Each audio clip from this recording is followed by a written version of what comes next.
As I recall that afternoon, the feeling of overwhelming fatigue clouded my senses.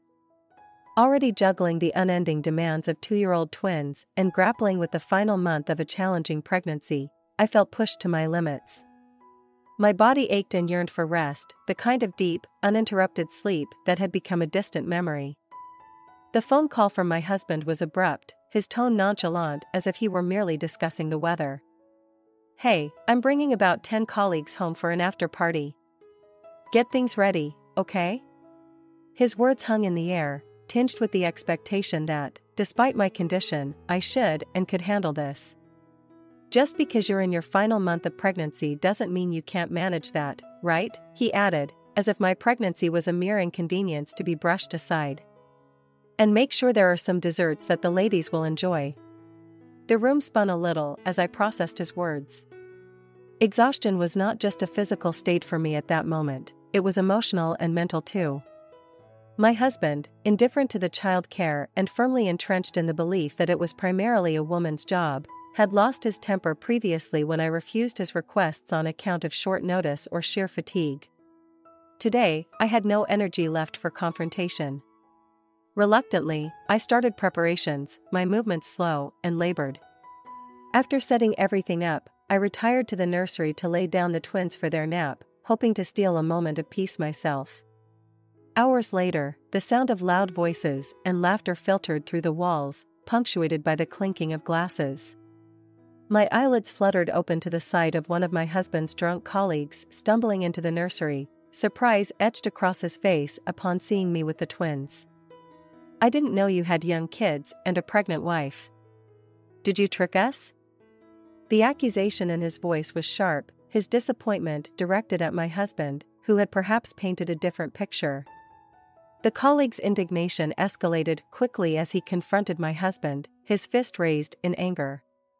A single remark from my husband was enough to turn the once enjoyable after-party into chaos. Reflecting on my life, I remembered how everything started so differently. I married my husband at 28 after a whirlwind romance, and we tied the knot within months. Our agreement was clear: I would resign from my job upon becoming pregnant, embracing the role of a full-time homemaker. My husband had always envisioned a traditional family structure, and I had agreed, albeit not anticipating the immediate challenges it would entail. We enjoyed a typical newlywed life for the first year without actively trying for kids. But soon before my 30th birthday, I became pregnant with twins. Overjoyed by the news, my husband shared our excitement with anyone who would listen, eagerly anticipating the arrival of our children. Due to the complexities of carrying twins and it being my first pregnancy, I was advised to have a managed hospital stay. My husband, driven by a fear of complications, agreed, though this decision left him nearly helpless at home, unable to manage even the basic household chores. This concern led to a temporary arrangement with my in-laws, who suggested either regular checks by my mother-in-law or a stay with them for my husband. He chose the latter. After a safe delivery and a grand discharge from the hospital, celebrated by both our families, we returned home.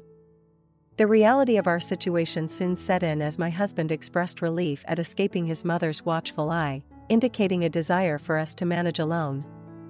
This marked the beginning of a challenging chapter, one where the promises of partnership and shared responsibilities slowly unraveled, leaving me to shoulder the burden almost entirely alone. Exhausted yet determined, I stood in the middle of our living room, organizing a makeshift nursery for our twins under the dim light of the evening. My husband, nursing a sore shoulder, had already relinquished his brief attempt at helping. He had managed only to hold one of the twins briefly before placing them back onto the sofa with a sigh of frustration, immediately requesting a cup of tea. "Set up the baby's sleeping area first," he said, his voice lacking any hint of empathy for my condition.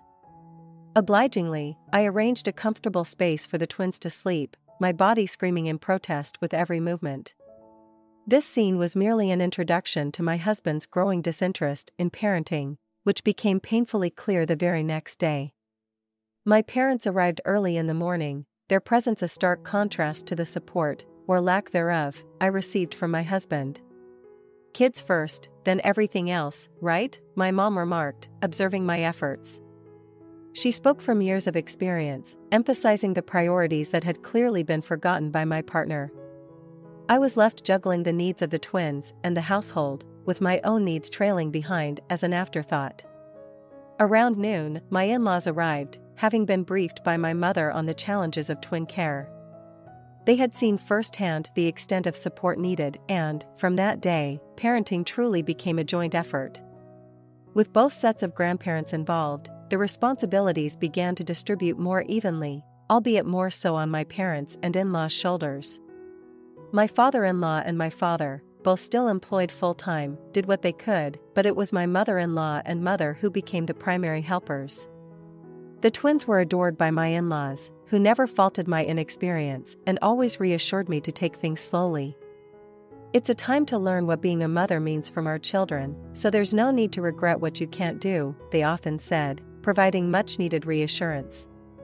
Having my mother come over for the weekends from out of state and my mother-in-law helping during the weekdays turned out to be incredibly motivating. There was a general understanding, as shared by my father-in-law based on his own experiences, that while men might find it hard to get involved in childcare initially, it can become enjoyable once they take the first step. My own father recounted how nervous he was when he first took care of me as a child. These stories of past anxieties and eventual joys in parenting were meant to inspire, yet they seemed to have little effect on my husband, who remained disinterested and distant. Moreover, his attitude worsened when my parents were not around. He would complain about being hungry and demand a proper meal, especially during moments when I was breastfeeding the twins. "You're not a child. If you're hungry, make something yourself," I would say in exasperation.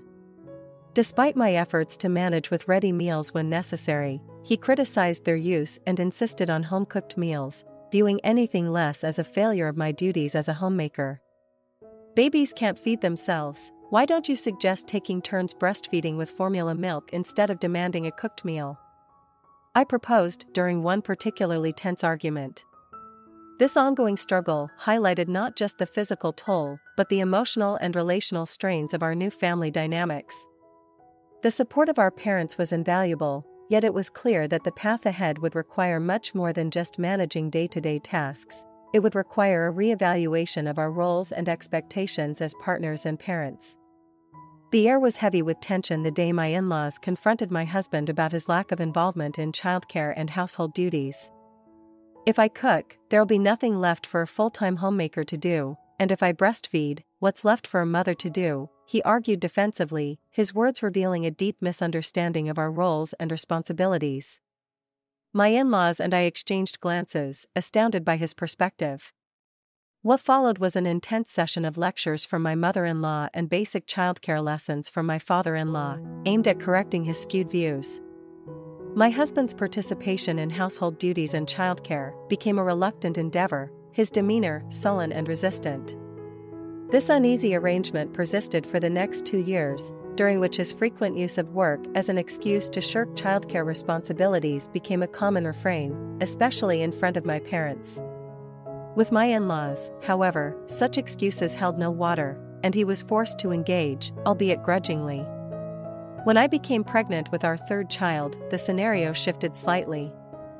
The severe morning sickness I experienced left me visibly debilitated, and even my husband, witnessing my discomfort, could no longer impose his usual demands. Encouraged by my in-laws' earlier guidance, he began to undertake more household chores and involved himself more in childcare. This change, however, was short-lived. His commitment waned when he prepared a meal that turned out less than satisfactory. I tried my best to eat it, appreciating his effort despite feeling unwell, but I couldn't finish the meal.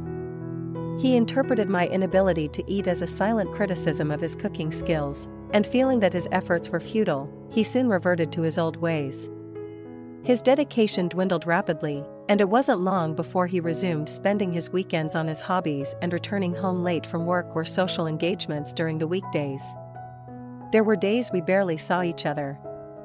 I pleaded with him to come home earlier, or to spend at least one weekend day with us at home. "I don't need you to take care of me, just to spend time with the twins," I implored. "You've been parenting for 2 years now, so you're probably used to it, right? Plus, it's your second time giving birth, And this time it's just one baby.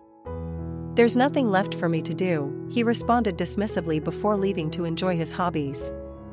Lately, the 2-year-old twins had become more perceptive, sensitive to the nuances in our attitudes.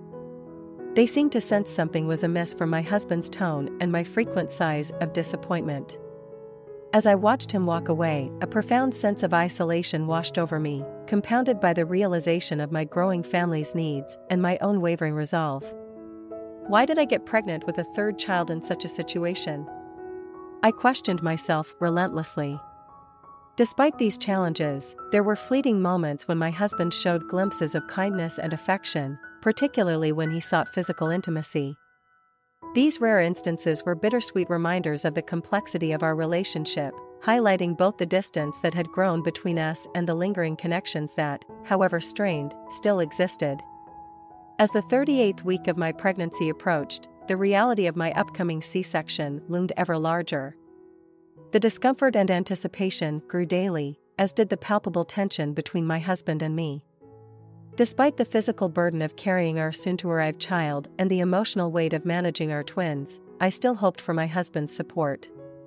Yet, his reluctance to assist, cloaked in excuses about work and derisive remarks about being seen as a henpecked husband, left me both heartbroken and speechless. "I can't make such a commitment as work is unpredictable," he declared, dismissing the idea of taking time off to align with his wife's childbirth as something embarrassing. This statement stung deeply, and before I could formulate a response, he briskly changed the subject, demanding dinner and brushing aside any further discussion on the matter. "Let's not revisit that topic," he said curtly. His next words were even more cutting. "The twins are 2 now, they can eat when they're hungry." Really, then a 30-some man should be more capable of feeding himself than a 2-year-old. "Why don't you show the kids how it's done?" I retorted, my patience wearing thin. His rebuttal was swift and self-serving. "I'm fine. It's my earnings that keep this family going. You should be making me a grateful dinner as a sign of appreciation." His logic was not just infuriating, it was demeaning. As my pregnancy progressed, the strain on my back increased, inevitably slowing down my movements. This too became a target for criticism. He remarked on my housework being slow or lacking enthusiasm, often proclaiming, "I'm the one providing for this family." It was a painful irony. He had insisted I become a homemaker upon becoming pregnant, despite my preference to continue working. While I had agreed to his insistence at the time, his constant reminders of his role as the sole provider were becoming increasingly difficult to bear. Now, as I approached the 36th week of pregnancy, my movements became even slower, and his words grew harsher. The complete lack of consideration he displayed was infuriating, yet fearing harm to my body, especially so close to delivery, I refrained from arguing back. I kept my urge to argue in check and absorbed the unkind words from my husband, focusing instead on the health and well-being of our unborn child. Each day, I stroked my belly, whispering apologies to the baby for the tumultuous environment it was yet to enter. I promised to become stronger, to shield and nurture, despite the chaos surrounding us. Soon, I would say, "You'll be born healthy, and we will manage through this, together." As I packed my hospital bag in preparation for the scheduled C-section, I felt a mix of dread and hope. The dread was for the confrontation that might await upon my return from the hospital. The hope was for the joy that the arrival of our new baby might bring, perhaps softening my husband's harsh demeanor, even if just for a while.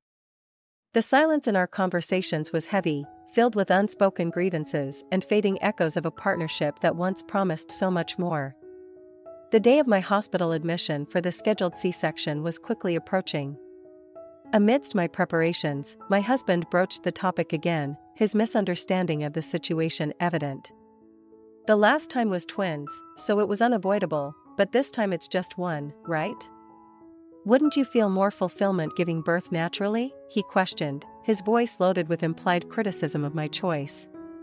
He continued, seemingly oblivious to the realities of childbirth. "Giving birth is risking one's life. His opinions and preferences are irrelevant, so a C-section means early hospitalization and a longer stay. Basically, you're choosing a C-section because you want to avoid housework, right?" I was stunned by his conclusion, bewildered by how he could equate the decision for a C-section with a desire to avoid housework. Nevertheless, I patiently explained the medical reasoning behind the decision, emphasizing the risks involved for both mother and baby. "If my explanation isn't clear, you could hear it from the doctor," I suggested, hoping that a professional's perspective might enlighten him. However, he refused to listen, dismissively replying, "You're bad at explaining. Why should I, of all people, take time out of my schedule to hear about C-sections? It's not me who's giving birth." I was trying to gain his understanding to avoid any further obstacles, but he snapped at me, calling me persistent. Amidst this tense exchange, my husband's band unexpectedly called him. He answered, and then he nonchalantly told me he was bringing 10 colleagues home for an after-party, requesting that I prepare food, including desserts that women would enjoy. Before we had kids, my husband often brought colleagues over to our house for drinks. Back then, it was enjoyable to share good times with them, even though they were his colleagues. After I got pregnant, and especially after the twins were born, the frequency of these gatherings decreased significantly.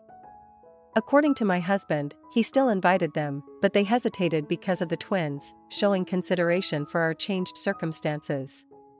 Now, with the twins still needing constant attention at 2 years old and my imminent hospitalization for labor, I couldn't fathom why these considerate colleagues would suddenly decide to come over in a group of 10. Preparing a meal for guests under such conditions was plainly impossible. I expressed my concerns to my husband. "It's unreasonable to expect me to do so, especially at this time without prior notice." I suggested, even if it went a bit over budget, to have the after-party at a different location. This would alleviate the pressure on me and ensure that his colleagues could enjoy their gathering without adding to the already substantial burdens at home. I awaited his response, hoping he would see the reason in my words and perhaps, just this once, prioritize my well-being and that of our soon-to-arrive child over his social engagements. As the evening wore on and the realization of what was happening settled in, my resignation deepened. My husband's insistence on hosting the after-party at our home, despite my condition and the logistical nightmares it presented, was a clear display of his priorities. Maintaining his image among colleagues often took precedence over the well-being of his family. He's often generous with his colleagues and juniors, though at times it seemed more about showing off than genuine kindness. I remembered a time when he had casually spent thousands in a single day on drinks for his work friends. Tonight, I pleaded with him, almost humbly, to reconsider and perhaps host the event elsewhere even if it cost as much. Yet, my suggestion only sparked anger in him. "You said we were going to do it at my house. Are you trying to embarrass me?" he snapped back, his tone sharp and unyielding. He continued with assertions about what a wife should do to support her husband's image, stating that I should just be quiet and follow his lead. Exhausted and feeling cornered, I conceded, no longer having the energy to argue against his steadfast and unreasonable demands. With the late hour making it impossible to shop, I warned him that I could only prepare something with what we already had at home. Fortunately, I had anticipated a situation where I'd need extra ingredients at some point, though using them all tonight meant a necessary trip to the store the following day, a task I dreaded considering my advancing pregnancy. As I cooked, I felt my belly tighten intermittently, a worrying sign that I tried to ignore as I focused on the task at hand. My husband had instructed me to stay in the room with the twins and keep quiet once everything was ready. I complied, putting the twins to bed as he and his colleagues arrived. Their noise unfortunately stirred the twins from sleep, but I managed to soothe them back to sleep quietly. Alone in the nursery with the twins, I felt a wave of relief watching them sleep peacefully. However, this was quickly overshadowed by increasing pain in my belly. I stifled a cry, covering my mouth with both hands, fearing that something serious might be happening. Just then, the door swung open. A drunk colleague had mistaken our room for the bathroom. There I was, a pregnant woman in pain, trying to keep the twins asleep amidst the chaos. I brushed off his intrusion, telling him not to worry about us and to enjoy the party, recognizing him from previous visits. He stuttered an apology and left, closing the door behind him. Moments later, from the living room, I heard a loud, angry voice. It was another colleague of my husband's, chastising him. "Hey, what are you doing leaving your little kids and wife alone? And isn't your wife pregnant? With that belly, she must be due soon, right?" I was startled. I had assumed that at least some of the colleagues were aware of my condition and our situation. The fact that this was apparently not the case, or at least not fully understood, added another layer of frustration and dismay to the evening. Here I was, hidden away as if my condition and our children were mere inconveniences to be tucked out of sight during my husband's social gatherings. The reality of our strained relationship and the skewed priorities it revealed was now painfully clear, even to his colleagues. As I listened from the shadows, I pieced together the troubling revelation about the situation. The colleagues had been led to believe that the twins and I were at my parents' house, leaving my husband alone and ostensibly free from family obligations. This misinformation had spurred them to attend the after-party, assuming the environment would be conducive to late-night festivities without the presence of children or a heavily pregnant wife. Hearing this, I felt a sharp sting of betrayal. It seemed my husband had manipulated the situation to suit his own desires, prioritizing his social image over the well-being of his family. He had gone so far as to insist I hide away to maintain this facade, making it seem as if I were using pregnancy and childcare as excuses to avoid household responsibilities.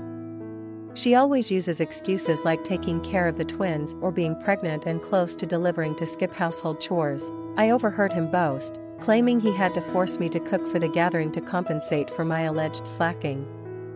This portrayal was not only unfair but painfully dismissive of the physical and emotional toll my condition imposed on me. His words, filled with misplaced confidence, painted a picture of him as a beleaguered husband burdened by an uncooperative wife, a narrative so far from reality it left me seething yet powerless.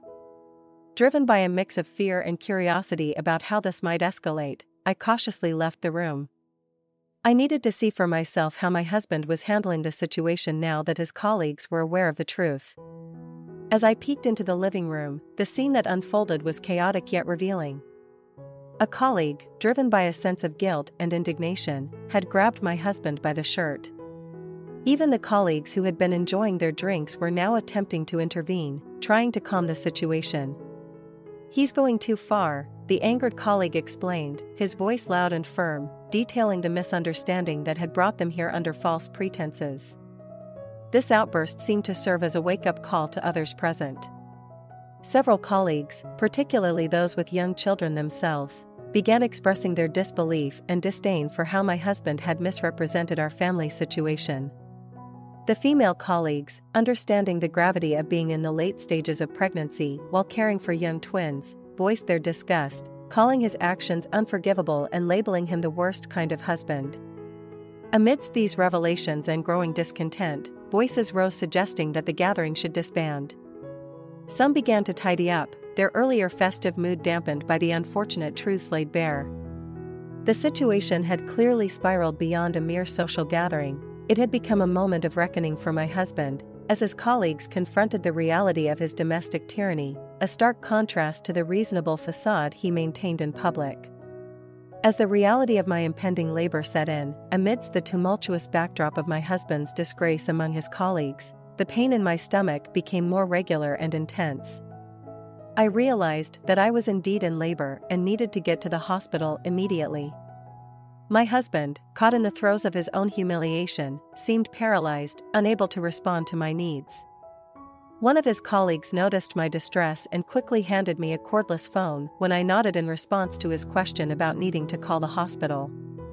After a brief conversation with the hospital staff, I was instructed to come in right away. My hospital bag was ready in the bedroom, but as I attempted to stand to fetch it, the effort proved too much. A female colleague stepped forward, kindly offering to retrieve the bag if I permitted her access to the room, which I gratefully accepted. Feeling overwhelmed by the situation, I debated whether to call my in-laws to ask for their help with the twins. How many times had I longed to live closer to my own parents, who I could have called without hesitation? The thought crossed my mind to go to the hospital alone. As these thoughts swirled in my head, my husband, still absorbed in his own disgrace, muttered, "If you're going to go, go by yourself. And if you call an ambulance, tell them not to use the siren, okay?" It'd be embarrassing if the neighbors found out. It's your fault things turned sour, so take responsibility for it. His words stung with irony and injustice. The reason things had turned sour was precisely because his lies had been exposed. I had been doing exactly as he'd instructed, staying quietly locked away in the room, yet here he was, blaming me for the chaos caused by his own deceit. The stress of his accusation was almost too much to bear, but I suppressed my anger, focusing instead on the urgency of my condition. At that moment, I heard a sharp sound, a slap. I turned towards the noise and saw one of my husband's colleagues, someone I also knew well, striking him across the face. "I never thought you were such a rotten person. Giving birth is a matter of life and death," the colleague exclaimed. His next words echoed with a mix of disbelief and reproach. "You hit me. I've never even been hit by my parents." My husband's face turned a deep shade of red, his ears matching in color, as he absorbed the impact of the colleague's words and the slap. The room fell silent for a moment, the tension palpable. The colleague continued, his voice a mix of anger and empathy. "Sorry for asking too much of someone who doesn't know pain to show empathy. Listen, the pain your wife is experiencing is far beyond this." This public admonishment seemed to shake my husband, but whether it sparked any true understanding or remorse in him remained to be seen. As the female colleague returned with my hospital bag, I prepared to leave for the hospital, feeling a mixture of relief to be escaping the chaos at home and anxiety about the birth ahead. Amidst it all, I hoped that this incident might be a turning point, not just for my impending labor, but for my husband's recognition of his responsibilities as a partner and father. The baby and I were healthy. The hospital room was quiet when they arrived, a stark contrast to the chaos of the previous night. My parents, exhausted from the rush but relieved, hugged me tightly, their concern evident in their eyes. "We're just glad you're both safe," my mother whispered as she stroked my hand. My father, usually a man of few words, added, "We came as fast as we could." The support of my colleagues, especially the female colleague who stayed with me through the night, was incredibly comforting. She had acted as a buffer, shielding me from the additional stress and ensuring I was not alone during such a vulnerable time. Her presence was a stark reminder of the kindness that still existed, contrasting sharply with my husband's actions. When my in-laws arrived, they were quick to take charge of the situation. They apologized for not being there sooner and took over comforting the twins, who were still unsettled from the previous night's events. The relief of having them there was immense, allowing me to focus on recovery and bonding with our new baby. Throughout this ordeal, my husband's behavior had been a point of contention. His insistence on his own righteousness in the face of his colleagues' disapproval highlighted a deep-seated denial and lack of empathy. The confrontation at the party, his threats of legal action, and his inability to accept responsibility had isolated him, not just from his colleagues, but increasingly from his family as well. Reflecting on the events, I felt a mix of emotions. There was anger and disappointment in how my husband had handled the situation, but also a profound gratitude towards the people who had stepped up to support me when I needed it most. The stark difference in behavior underscored a growing rift between what I needed from a partner and what my husband was willing to provide. The experience had also been a profound reminder of my own strength and the importance of surrounding myself with supportive individuals. As I looked at my newborn, a sense of resolve settled within me. I knew changes needed to be made, decisions about our family's future and my own personal well-being. While the path ahead was uncertain, the support from my family and friends gave me the courage to face whatever challenges might come, knowing that I wasn't alone in this journey. They left, his demeanor quickly reverted back to the cold, indifferent one I knew too well. It was a stark reminder of the stark reality I faced in my marriage. As we arrived home, the atmosphere was strained. My husband's interaction with our newborn was perfunctory, devoid of the warmth and joy typically associated with such moments. His relationship with the twins hadn't improved either, his actions were mechanical, driven more by the obligation of his parents' expectations than any genuine paternal instinct. The support I had received from his colleagues during the crisis seemed to highlight even further his lack of involvement and empathy. My parents, who had traveled from out of state, stayed with us to help with the newborn and the twins. Their presence was a comfort, but also a sharp contrast to my husband's detachment. Every kind gesture from them was a silent reproach to his absence. Reflecting on this situation, I realized that while the physical blow from his father might have momentarily shocked him into compliance, it hadn't prompted any real introspection or change in attitude. His insistence that he hadn't done anything wrong echoed in my mind, a painful reminder of his stubborn refusal to acknowledge the effects of his actions on our family. As the days passed, the initial relief of having my parents and in-laws close began to give way to a nagging concern about the future. My husband's behavior was increasingly a source of stress rather than support. I found myself pondering the viability of our relationship, considering whether this environment was what I wanted for my children and myself. In quieter moments, when I watched my parents tenderly caring for our children, a resolve began to form within me. The love and support they offered freely to me and the twins were what I had always imagined for my family. It stood in such stark contrast to the dynamic my husband maintained, filled with tension and avoidance rather than openness and affection. One afternoon, while the twins were napping and my parents were out for a brief walk with our newborn, I took the opportunity to speak frankly with my husband. I expressed my concerns about our relationship, the lack of support and empathy, and the impact his behavior was having on all of us, especially the children. His response was defensive, marked by the same justifications and denial I had come to expect. It was clear that the path to understanding, let alone change, was still obstructed by his unwillingness to see beyond his own perspective. As he retreated into his usual excuses, I felt a deepening sense of isolation.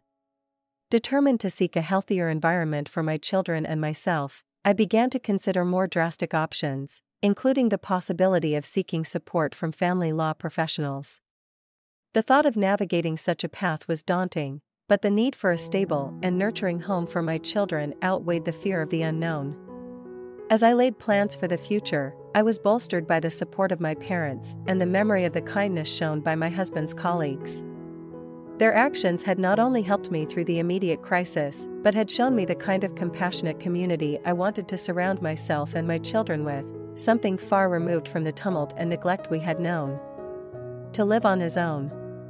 The reality of his situation was harsh, and I felt a pang of mixed emotions, sadness for how far he had fallen, yet a stronger resolve knowing my decision was right for my children and myself. In the days following my return to my parents' house, the relief was palpable. Surrounded by love and support, I could finally focus on the well-being of my children without the constant stress and discord that had defined my marriage. My parents, always my steadfast protectors, stepped into their roles as grandparents beautifully, filling our days with the care and attention that the children deserved. The decision to divorce was not made lightly, but each day confirmed its necessity. My husband's absence initially left a void, but it was quickly filled with a newfound peace and stability. The twins, sensitive to the tensions in their earlier environment, began to show signs of improvement, becoming more playful and less anxious. Our newborn, blissfully unaware of the upheavals, thrived in the loving environment. As weeks turned into months, I began to rebuild our lives. I reconnected with old friends, returned to some of my personal interests, and started to plan for a future that was focused on our happiness and health. The freedom from a tumultuous marriage allowed me to rediscover parts of myself that had been buried under marital strife. Meanwhile, the situation with my husband worsened. Unable to find a job and kicked out by his parents, he faced the consequences of his actions alone.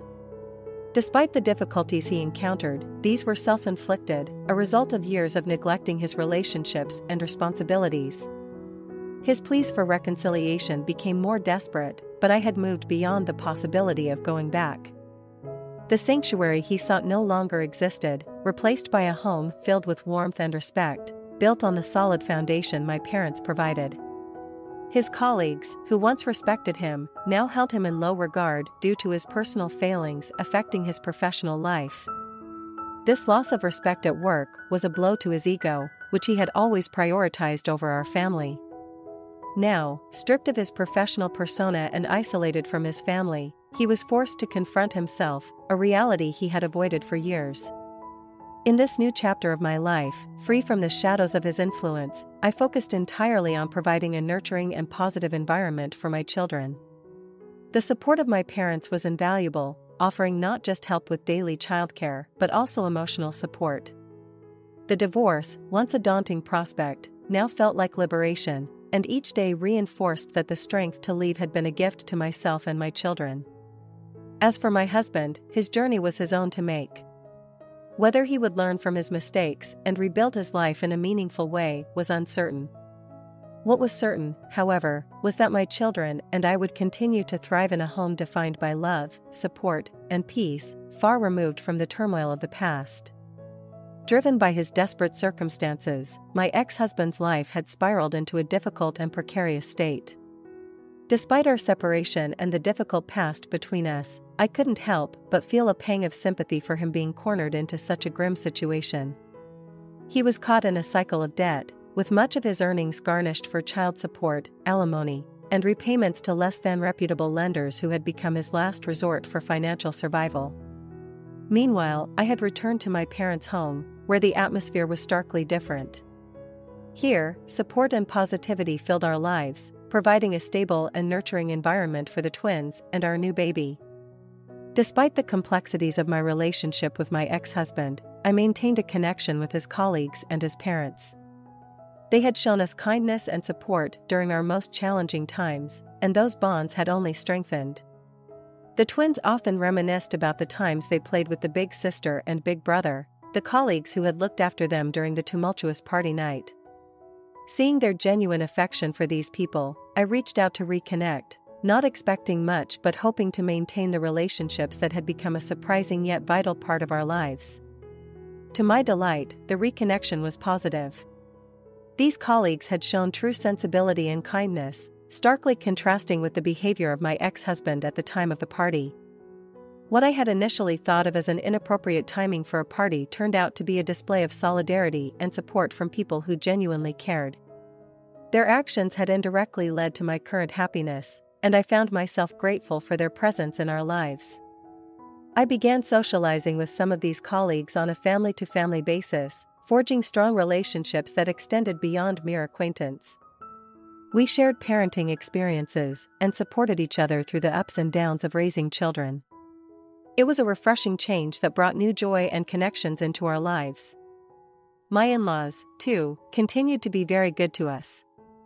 The twins were fond of them, and since my parents also maintained a positive relationship with them, our families frequently came together. These visits were joyful occasions for the twins and the new baby, reinforcing the bonds between our families. This entire experience taught me a valuable lesson about the essence of life, its inherent need for mutual support and compassion. The gratitude I felt during those challenging times remained with me, inspiring me to strive for even greater happiness. With my precious family around me and the support of new friends and extended family, I was determined to build a future filled with love, stability, and contentment. This chapter of our lives, marked by adversity, had ultimately guided us to a place of greater strength and fulfillment. Hola, suscríbete a Historias Vitales para no perderte nuevas historias. Mi esposa había estado trabajando en su proyecto especial durante 4 meses ahora. No era su proyecto personal, pero ella era la persona principal y responsable de su éxito. El proyecto estaba diseñado para salvar a su empresa, Bixler Enterprises. Los últimos 4 meses habían sido difíciles porque se vio obligada a trabajar duro. Era importante tanto para ella como para la empresa. Había una buena posibilidad de que Bixler Enterprises quebrara si el proyecto no se completaba. Sara tenía una licenciatura de Albrecht y un MBA de Wharton. Era la más inteligente de la familia. Yo empecé a trabajar como mecánico de autos justo después de la secundaria y después de 21 años, seguía siendo mecánico de autos. No me importaba porque me gustaba el trabajo y pagaba bien. Era suficiente para pagar la universidad de Sara y criar a 2 hijos. No vivíamos lujosamente, pero estábamos bien. Los niños ya se habían mudado, y las cosas iban bastante bien con nuestros ingresos. Sara quedó embarazada 3 meses después de casarnos a la edad de 18 años. Durante los primeros años de nuestro matrimonio, vivimos con mis padres. Ellos tenían una gran casa vacía ya que 4 de mis hermanos se habían mudado. Eso significaba que teníamos una niñera mientras Sara completaba sus primeros años de universidad. Debido a 2 embarazos, la carrera de 4 años le llevó 6 años completarla. Fue difícil, pero lo logró. Siempre tuve trabajo y nunca me faltó trabajo extra si lo necesitaba. Después de que Sara se graduó de Wharton, alquilamos nuestro propio lugar. Tuvo ofertas de trabajo de varias empresas grandes, pero todas requerían que nos mudáramos. A mí no me importaba, pero Sara quería quedarse cerca de casa. Por eso decidió trabajar en Bixler Enterprises.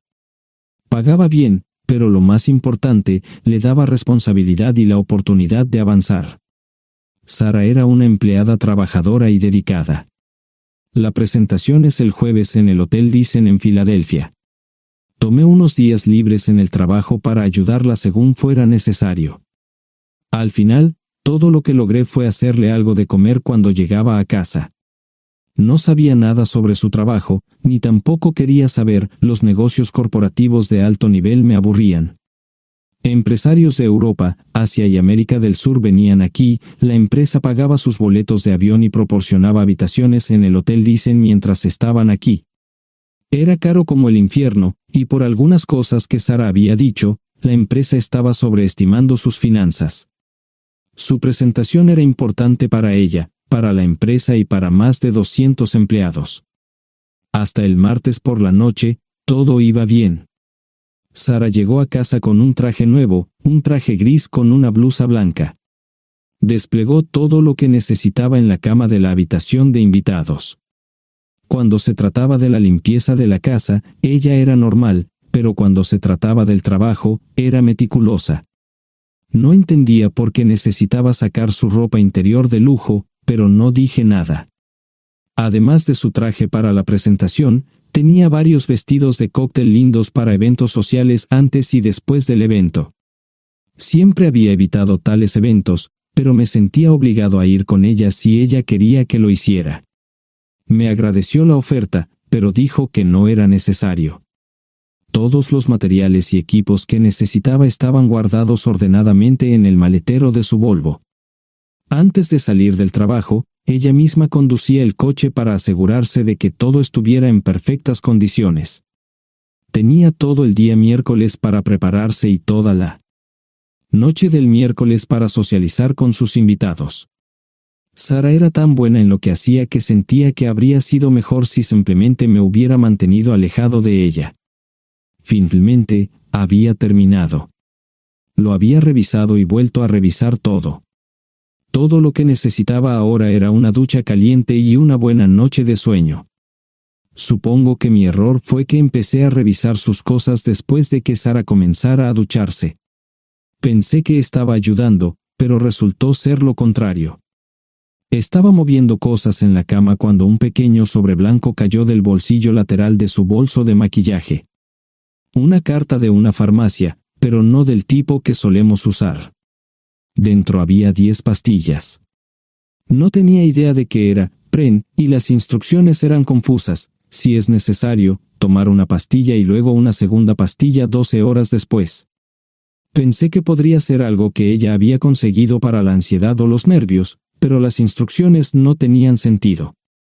La receta estaba escrita a su nombre el lunes. Volví a poner el sobre en su lugar mientras ella terminaba de ducharse. Decidí que quería saber más sobre Pren antes de contarle sobre ello. Por supuesto, si lo mencionaba, significaría que estaba revisando sus cosas. Odio los dilemas. Mientras Sara se preparaba para dormir, fui a nuestro ordenador doméstico y busqué. 10 minutos después, me uní a mi esposa bajo las sábanas. Pasé toda la noche despierto, preguntándome por qué mi esposa había recogido una receta para la píldora del día después, especialmente después de que me hicieran una vasectomía hace 10 años. A la mañana siguiente, me levanté temprano, pero no estaba descansado. Di un largo paseo, esperando que despejara mi mente. Me dirigí hacia casa con reticencia, temiendo lo que podría hacer o decir cuando llegara allí. Mi hijo Joe se unió a la Marina después de la escuela secundaria y estaba en su primer año en San Diego. Nuestra hija Gloria se casó con su amor de la infancia el año pasado y acababa de mudarse a Dallas. Eso dejaba solo a Sara y a mí. Echaba de menos a los niños, pero esperaba envejecer con mi esposa. Ella era la única mujer que me había interesado, y ahora todo estaba. Si Sara estaba teniendo una aventura, lo ocultaba bien. Por supuesto, nunca la vigilé. Nunca miré sus correos electrónicos o llamadas telefónicas. No tenía razones para hacerlo. No tenía forma de saber qué estaba haciendo en el trabajo o después del trabajo. Confiaba en ella completamente. Ion, ¿dónde demonios has estado? ¿Quieres huevos o algo? No, solo café. No me sentía con muchas ganas de hablar. ¿Qué pasa, cariño? Solo son 3 días. Puedes venir si quieres, pero te aburrirás como una ostra. No, realmente no quiero ir, pero odio dejarte sola.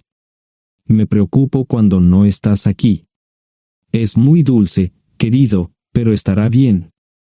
No voy a salir del hotel en todo este tiempo. Pasaré la mayor parte del día asegurándome de que la sala de conferencias esté lista, y esta noche tendré una agradable charla con nuestros posibles clientes. Mañana, probablemente ni siquiera tendré la oportunidad de ir al baño. Llegaré a casa lo más temprano posible el viernes, te prometo un gran fin de semana si sabes a lo que me refiero. Todo eso suena bien, pero no puedes culparme por preocuparme. Soy un mecánico de autos, y tengo una esposa hermosa y exitosa. A veces tengo la sensación de que estás menos interesada en mejorar nuestra situación familiar que en avanzar en tu carrera. Detente, maldita sea, Ion. Siempre he respetado lo que haces para ganarte la vida y nunca he insinuado lo contrario. Criaste a 2 grandes niños y me pusiste a través de la universidad. Eres un gran esposo, un gran padre y un buen proveedor, y nunca olvides eso. Terminé mi café mientras ella recogía la mesa.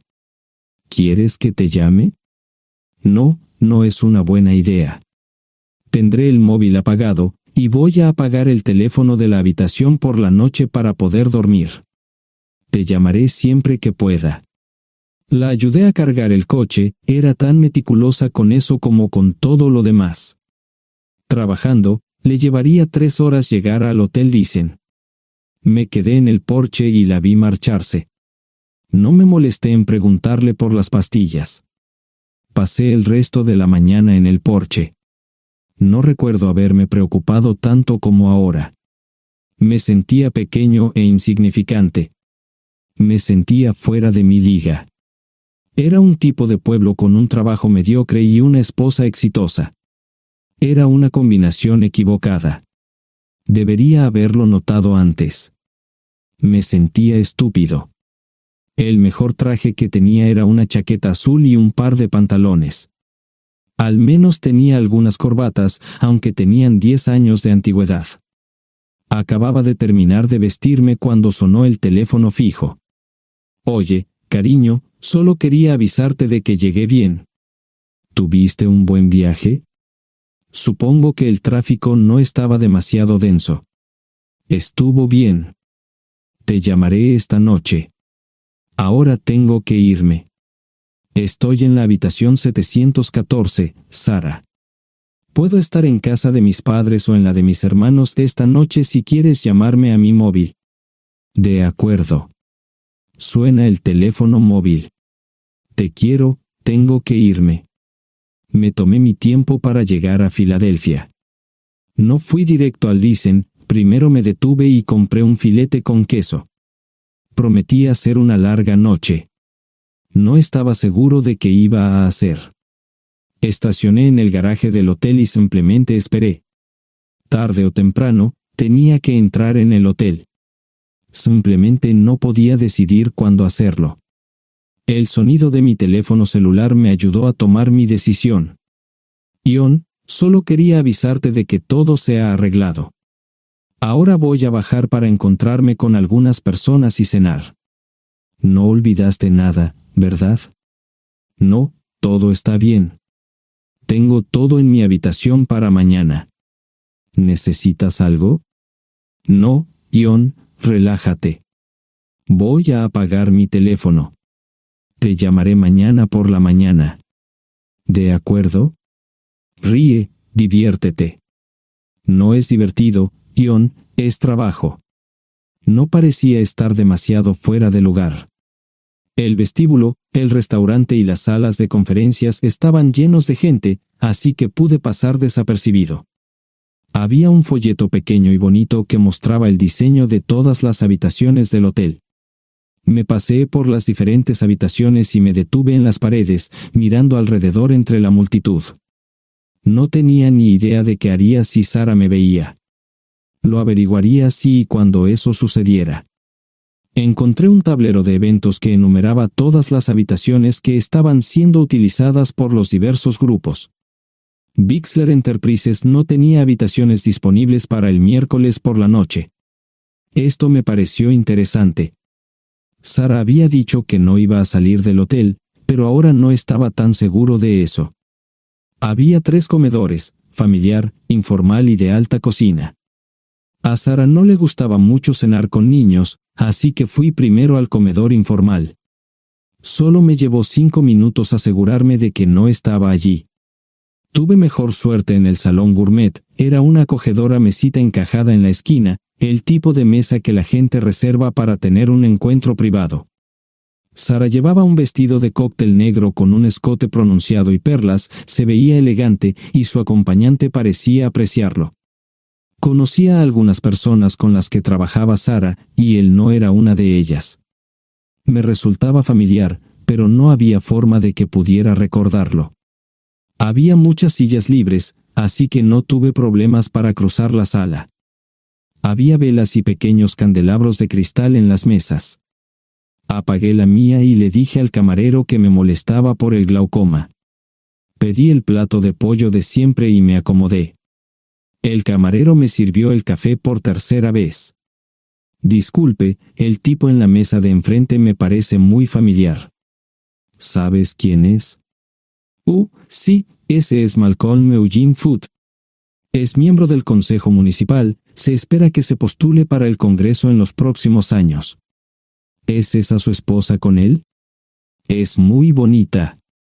No, esta es la primera vez que la veo. Siempre usa esa mesa para señoras especiales, si me entiende. Simplemente le sonreí y pedí la cuenta.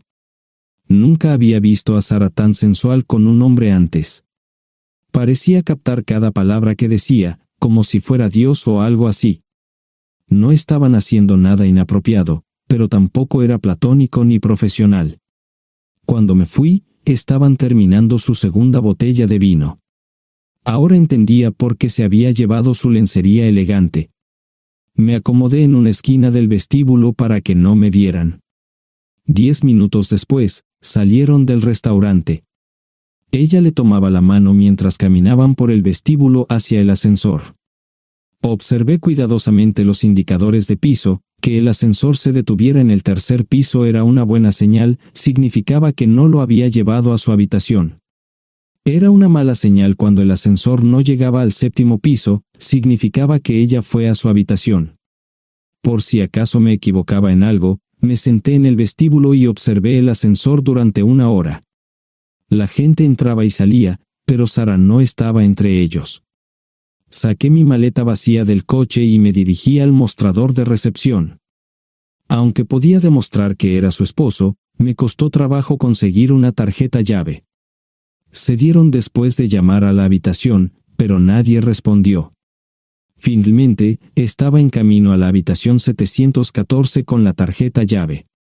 Ni siquiera encendí las luces al principio, simplemente me senté en la oscuridad de la habitación durante más de 1 hora. No fue difícil asegurarme de que no regresara a la habitación. Primero, empacé todas sus ropas y pertenencias personales. No dejé nada atrás. Revisé el paquete de Preven, todavía quedaban 10 pastillas en el tocador. De manera muy ordenada, estaban todos los artículos que necesitaría para su presentación al día siguiente. Comencé a llenar la maleta. Había 24 carpetas promocionales especialmente encuadernadas y otras 20 carpetas regulares, todas ellas fueron a la maleta. Un proyector digital fue lo siguiente, seguido de una computadora portátil. Tomé su bolso y su celular, que había dejado en la habitación. Todo lo que tenía consigo era un bolso de mano y probablemente un tubo de lápiz labial. Di una vuelta por la habitación tan cuidadosamente como lo hizo ella para asegurarme de no perder nada. Una vez satisfecho, dejé las llaves del coche y mi anillo de bodas en el tocador. Aparte de esos dos objetos, la habitación estaba completamente vacía. El ascensor se dirigió directamente al estacionamiento, no tuve problemas para llevar 2 maletas, y 20 minutos después, estaba en la autopista rumbo al norte. Pasaban las 3 de la madrugada, no tenía idea de que había pasado tanto tiempo. 1 hora o 2 después, sonó mi teléfono celular, la identificación de llamadas mostraba el número del Listen. ¿Ion?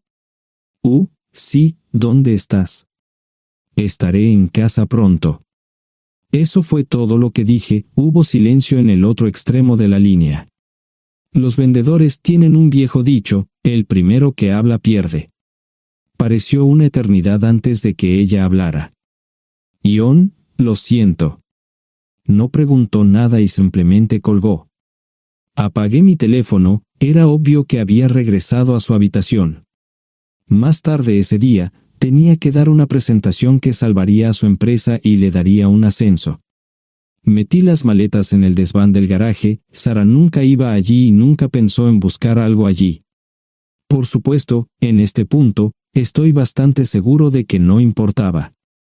Primero, recogí todas mis ropas y pertenencias personales. La mayoría de los hombres tienen sus propias herramientas, generalmente es un requisito para el trabajo. Pasé por la tienda, cargué las mías en el Subaru y recogí mi último cheque de pago. Para entonces, los bancos ya estaban abiertos, no tuve que hacer ninguna manipulación financiera complicada. Simplemente retiré todo el dinero de mis cuentas. Almorcé en Hagerstown, Maryland. Tenía suficiente dinero para vivir durante unos años, pero sabía que estaría buscando trabajo muy pronto. Sara y yo éramos parecidos en eso de que a ambos nos encantaba trabajar. La voy a extrañar. Pasé un par de horas en las cuevas del Uray y alquilé una habitación cerca de Whitewell. No tenía idea de qué iba a hacer. Era sábado, y me encontré sentado en el acuario de Chattanooga, observando la naturaleza que nunca había visto antes. Pasé unas horas simplemente relajándome y decidí que era un buen lugar para estar. Compré un pase anual para el acuario y, para la hora de la cena, tenía un lugar donde quedarme. Era un remolque móvil en el parque, pero estaba amueblado y era económico. No necesitaba mucho. La primera cosa que haría el lunes por la mañana sería conseguir un trabajo. Un buen hombre de mantenimiento siempre puede conseguir un trabajo, especialmente si está dispuesto a trabajar duro. Podría permanecer discreto hasta que fuera el momento de renovar mi licencia de conducir o las etiquetas del coche. Me preocuparé por eso cuando llegue el momento. El domingo por la tarde, llamé a Gloria. Me sentí obligado a informarle sobre lo que estaba sucediendo, pero Sara ya se lo había contado. Fue bastante franca con Gloria sobre lo que había pasado. Dijo que había engañado, que la sorprendí, que me fui y que ella perdió su trabajo. Me sentí mal porque ella perdió su trabajo, pero ese era el precio que tenía que pagar.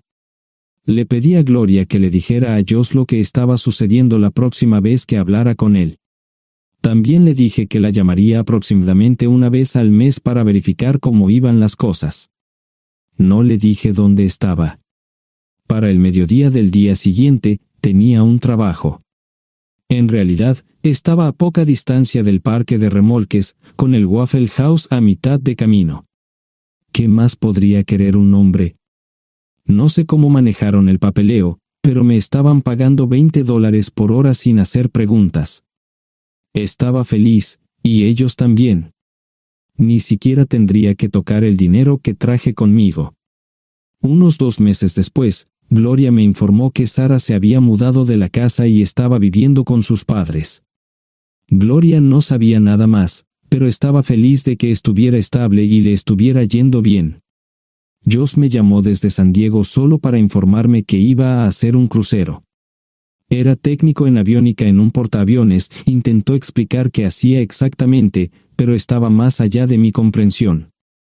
Nunca supe mucho sobre cosas técnicas. Ambos tuvieron cuidado de no decir nada malo sobre su madre, aprecié eso. Después de eso, todo siguió como siempre.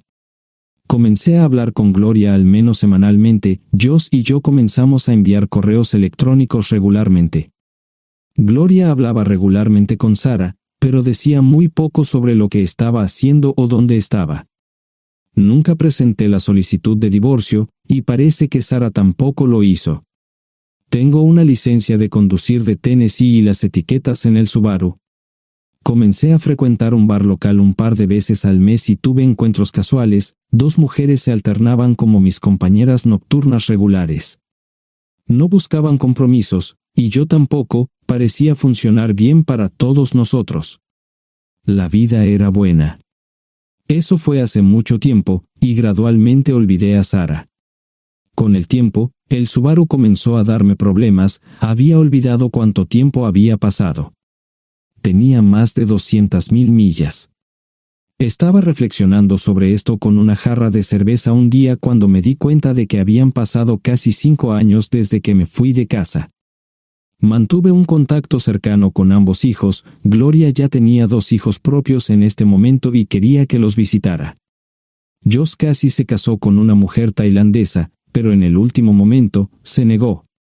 Por lo general, trabajaba 6 días a la semana y usaba el domingo para recuperarme del sábado por la noche, no había ninguna buena razón para que alguien llamara a la puerta de mi remolque a las 6 de la mañana de un viernes. Su grosería fue recompensada por un hombre medio desnudo abriendo la puerta, los calzoncillos del día son repugnantes, y la dama en la puerta, juzgando por la expresión en su rostro, estuvo de acuerdo conmigo. Ella apartó la mirada, pero su compañero no parecía impresionado. Norm habría usado pantalones, pero en un momento como este, los invitados me molestaron. Estamos buscando a John Terrell. No los conozco. Me llamo David Simmons, y esta es mi esposa Mara. Tenemos un problema y esperamos que nos puedas ayudar. Lo siento mucho, no trabajo a altas horas de la noche. Si necesitan algo relacionado con su auto, tendrán que ir a la tienda. Esto provocó varias miradas en blanco y finalmente una respuesta. No tiene nada que ver con tu trabajo, es más un problema personal. ¿Podemos entrar? El interior del remolque lucía desordenado, rara vez tenía invitados, así que rara vez lo limpiaba. Incluso mis novias insistían en que fuéramos a su lugar. Hagan como en su casa, déjenme ponerme los pantalones enseguida. Al entrar en el dormitorio, dejé la puerta abierta solo para mostrarles lo hospitalario que soy. También me puse una camisa. ¿Les gustaría tomar café? Solo tomará unos 10 minutos. Aparté algunas cosas del sofá para que pudieran sentarse, no hubo respuesta a la pregunta del café. Tenemos una hija adoptiva de 4 años y otra de 2 que necesita un trasplante de médula ósea, y esperamos que nos puedas ayudar. Estamos dispuestos a pagarte si es necesario. ¿Con mi médula ósea? No, queremos usarla y estamos dispuestos a compensarte por cualquier inconveniente. Creo que quieren comprarla. Estaba actuando como un listillo, y de repente me di cuenta de ello. Estas personas eran serias, tenían un problema real y estaban buscando ayuda. Lo siento mucho, no quise interrumpir. Por favor, continúen. Nuestra mejor oportunidad de encontrar un donante es un familiar cercano. Eres nuestra mejor esperanza. Mira esto. No quiero ser un grosero, pero creo que se equivocaron de persona. ¿Cuándo nació su hija? Cumplirá 5 años en julio. Marche Simmons habló por primera vez, y sonó sincera. Odio ser el portador de malas noticias, pero me hice una vasectomía hace 15 años. No hay forma de que pueda ser su padre. ¿Por qué tu nombre estaba en el certificado de nacimiento? No puedo responder eso, tal vez deberían preguntarle a su madre. Esa afirmación fue recibida con silencio. Sentí pena por estas personas, pero no sabía cómo ayudarles. ¿Cuál es el nombre de la madre? Sarah Lise Terrell. No encontraba las palabras. Tal vez no debería haber tomado esas malditas pastillas de ella, por supuesto, entonces esas personas no tendrían una hija en absoluto. Todo lo que pensaba que había superado el dolor, y aquí está de nuevo, viejos recuerdos de mi esposa teniendo relaciones sexuales con ese maldito político de Filadelfia. Estaba empezando a olvidarlo todo, y ahora estaba de vuelta. Maldita sea. Ahora entiendo y pido disculpas por mi grosería e insensibilidad. Haré todo lo que esté en mi poder para ayudarles. En primer lugar, porque no puede Sara hacerse un trasplante de médula ósea. Médicamente, no puede. ¿Por qué no? Es madre, tiene que ser una donante adecuada. Ella es una donante adecuada, pero está demasiado enferma. Los médicos se negaron siquiera a considerar utilizarla. ¿Enferma de qué? Está muriendo de insuficiencia hepática. Le quedan menos de 6 meses de vida. Esto no tiene sentido. Siempre ha estado perfectamente sana. Además, no creo que un hígado enfermo le impida donar médula ósea. El hospital no aceptará su firma en el formulario de consentimiento. ¿Estás diciendo que hay algo mal en su cabeza?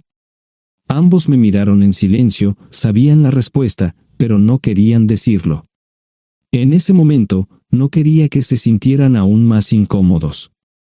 Hace 10 minutos, no me importaban, pero ahora sentía que tenía que protegerlos y ayudarlos. ¿Cómo sucedió esto? ¿Podría alguno de mis hijos ayudar? Quizás, pero pensamos que eras nuestra mejor esperanza. ¿Por qué no van tras su padre, su verdadero padre? Pensamos que eras tú. No tenemos ni idea de quién más podría ser. Sara no nos dijo nada sobre otro posible padre. De hecho, ella no estaba en condiciones de explicar nada, agregó Mara. Obtuvimos la mayoría de nuestra información de la agencia de adopción. Tuve que preparar café y hacer pis, permítanme un momento. Dejé a mis invitados sentados mientras preparaba el café. Solo tomó unos minutos. Mientras se preparaba, fui al baño, algo que necesitaba hacer urgentemente. Traté de ser discreto, ya había avergonzado lo suficiente a Mara. ¿Dónde viven? En Westchester, Pensilvania. Les haré una oferta. Si les digo quién es el verdadero padre de su hija, deben prometerme que lo perseguirán sin descanso hasta obtener lo que desean. ¿De qué estás hablando? El padre de su hija es un político prominente en Pensilvania. Por supuesto, negará todo y probablemente les proporcionará documentos legales para detener sus esfuerzos.